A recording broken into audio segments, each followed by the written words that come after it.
এখন যুদ্ধ বাহুযুদ্ধ এইখন বাহুযুদ্ধ সকলোৱে কৰিব নোৱাৰে, বহুত কষ্ট হয়, বহুত ভাগৰ লাগে। আজি আৰু বহুত কষ্ট হয়। এলাকা মানুহে এখন যুদ্ধ কৰিবই নোৱাৰিব তাৰমানে। আৰু এজন বয়সস্থ মানুহে তেওঁ ৰাজযুদ্ধ কৰি আছে, তেওঁ কিন্তু বহুতখিনি মানে কষ্ট কৰি আছে বা বহুত কষ্ট দেই এখন যুদ্ধ বাহুযুদ্ধ কাৰণে ইমানেই কষ্ট মানে। আৰু আগত যিকেইজনে যুদ্ধ কৰি আছিলে তেওঁলোকে চাইডে চাইডে ৰৈ দিলেগৈ। ইমানেই হেভি যুদ্ধ এখন।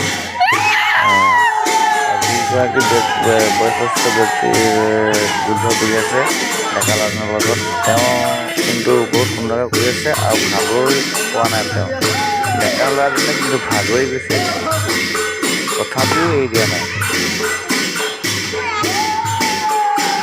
আমাৰ এইখন যুদ্ধ বহুত পুৰণা যুদ্ধ হয়, আমি বহুত সৰুৰ পৰা আমি দেখি আহিছোঁ আৰু এইখনক বাহুযুদ্ধ বুলি কোৱা হয়।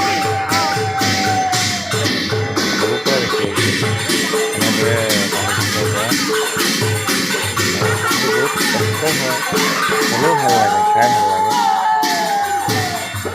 আপোনাৰ নমৰে মানে আগটোৱে মাৰিব, বাওঁসীয়ে মাৰে, কৰি লাগে।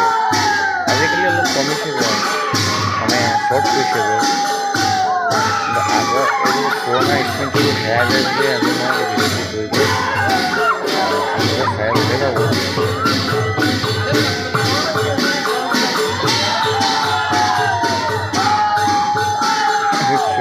চুৰি কৰিলেও তথাপিও এৰি দিয়া নাই।